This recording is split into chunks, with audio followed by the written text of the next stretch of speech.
I feel like growing as a person, as a creator, as an actual creator.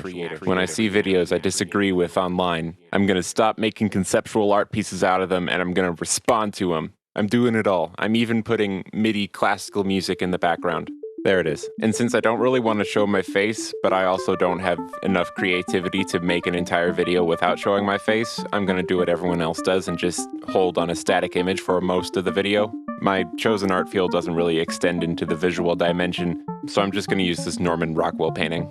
Great. So the subject of this video, because I don't have any critical thinking skills, is the lowest hanging fruit possible, Mr. Paul Joseph Watson, that guy who shouts in front of a map a whole bunch, forever trying to find some way to be both anti-establishment and pro-Trump. Like, buddy, the new counterculture isn't conservatism. The new counterculture is vaporwave.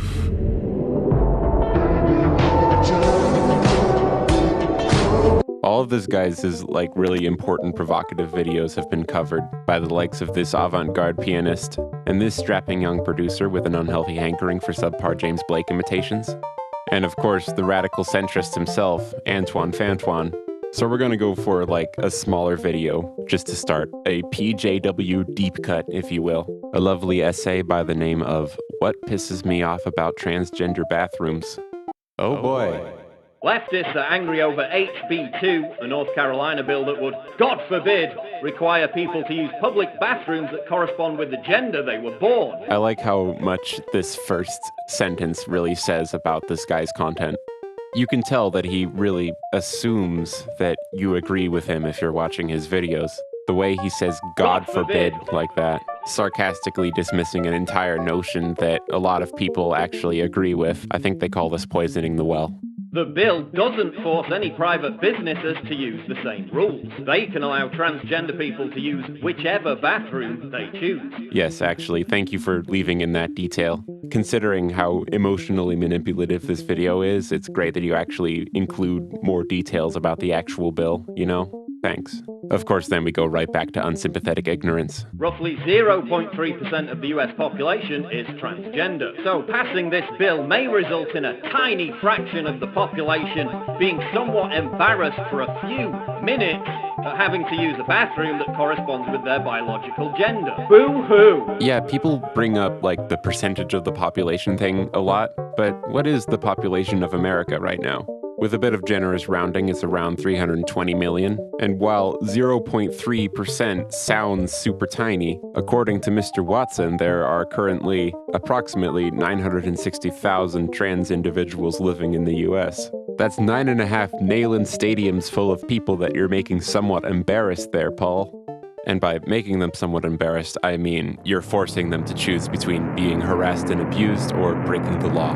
Transgender men who actually make the effort to look like women won't even get noticed if they use the women's bathroom anyway. The only people that this bill will negatively affect is creepy perverts who throw on a dress so they can go and masturbate in the girls' locker room. Are there really so few people that are unable to pass as the gender they identify as that you can call it like a fringe, super tiny group that no one should care about anyway?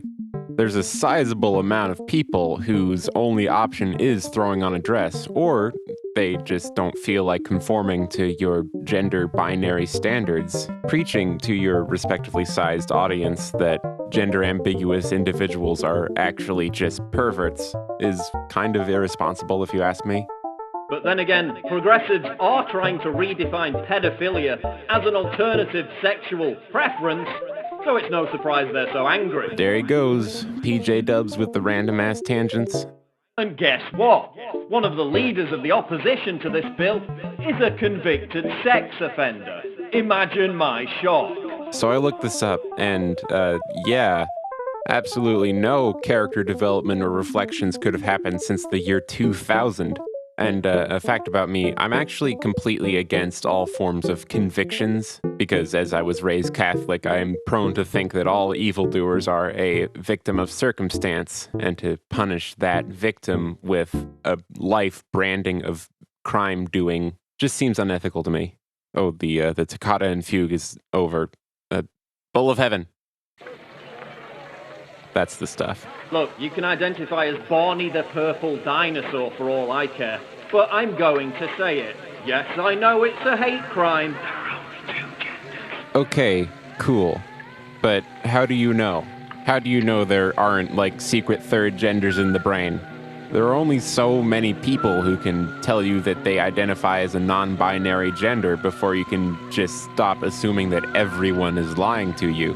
And even in your soulless, factual world that you choose to reside in, intersex people are a thing too, you know, declared by science to fall into neither XX or XY chromosome patterns. And it really was just like a couple decades ago that we thought homosexuality was a mental disorder. And thankfully, homophobia is pretty much just not tolerated anymore by the alt-right. The human brain is weird, and we're still trying to figure it out. Just let us do that. Rachel Dolezal can identify as African American, but she's white as mayo on Wonder Bread. That's actually another PJ Dubs branded tactic, just bringing up really fringe shit to delegitimize stuff. You can identify as a woman. You can live as a woman. I don't care. But your chromosomes are never going to change. That's science, bitches. Yeah, you can always go back on that good old science to support your naturalistic beliefs. Oh, wait. Look, it's not like the only people who are concerned about this are, right-wing bigots. Teenage girls at a school in Jefferson County staged a walkout because they were uncomfortable with a biological male entering their bathroom. Teenage girls that are apparently very misinformed on what transgenderism is and don't really understand how little danger they're in. We're already seeing these transgender bathroom laws being abused by perverts. Just a couple of months ago, a man who, quote, made no verbal or physical attempt to identify as a woman walked into a female bathroom in Seattle and began to undress. The law has changed and I have a right to be here, said the hairy creep as he removed his clothing. Yeah, I looked up that story you screenshotted there. It doesn't really seem like that much ill really happened. The big thing here is saying you actually have to make an effort to completely look like a woman to identify as one. I don't think being transgender is really the same as being transgender role. Female students at a school in Colorado were threatened with hate crimes charges for complaining about being harassed by a man in the girls' changing room. What the fuck? Paul, you just cited your own article. How am I supposed to take this? Like, yeah, I guess technically that's kind of a bad thing that happened, but I find it really hard to believe because instead of citing, like, a source, you cited yourself. Pedophiles and perverts are already abusing these new rules. Would you feel comfortable knowing that this guy could walk into the same public bathroom as your 8-year-old daughter? Oh, and he also identifies as a 6-year-old girl, by the way. Would you feel comfortable with him hanging around the playground? I'm realistic about this. Like, I don't actually think I'm going to be able to convince this guy of anything. I really just want to bring to light the emotionally manipulative nature of his rhetoric. Like, this is the second time he's brought up some super fringe identity thing, which really doesn't matter as much as he says it does. But he identifies as a child, so your discrimination is hate speech. You're probably never even going to meet this person. You don't have to get so defensive. North Carolina Lieutenant Governor Dan Forest said he received, quote, multiple calls from women who had been sexually abused in a bathroom and were traumatized at the prospect of men being allowed in. So where are the rape culture-obsessed feminists to defend the safety of women? Oh, that's right, they don't actually care about women being raped unless the perpetrator is a white cisgendered male. This is rich. In Paul's attempts to highlight the hypocrisy of feminism, he accidentally blew a 60-meter wide hole right in the middle of his argument. Paul, how are you allowed to say not all men, but we're not allowed to say not all trans people, or even not all Muslims? Why are you so insistent on keeping women safe from 0.3% of the population instead of 50%? I mean, I know the answer. It's so you can rouse up hate with all your insecure teenage followers, to keep them watching your videos, to keep them eventually being led to your website with all those articles that you wrote. Am I implying this is a conspiracy? Yes, this is a conspiracy. Paul Joseph Watson doesn't believe a word he says.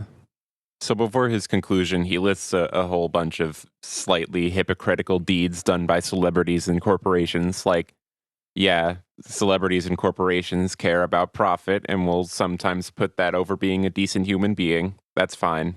It's not fine. This transgender bathroom controversy has nothing to do with human rights. It's yet another example about how out of control virtue signaling and political correctness is putting people's privacy and their personal safety at risk. Like obese people who want doors and airplane seats widened. You can't demand that the rest of society completely changes to accommodate your fringe lifestyle choice and then cry, oppression, when it refuses to do so. He really acts like this is going to have a big effect on him.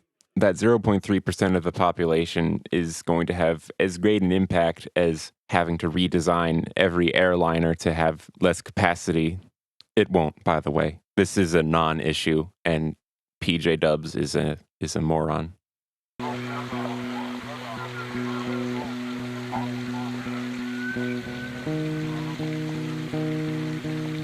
I owe them money. I have been a cheat all my life.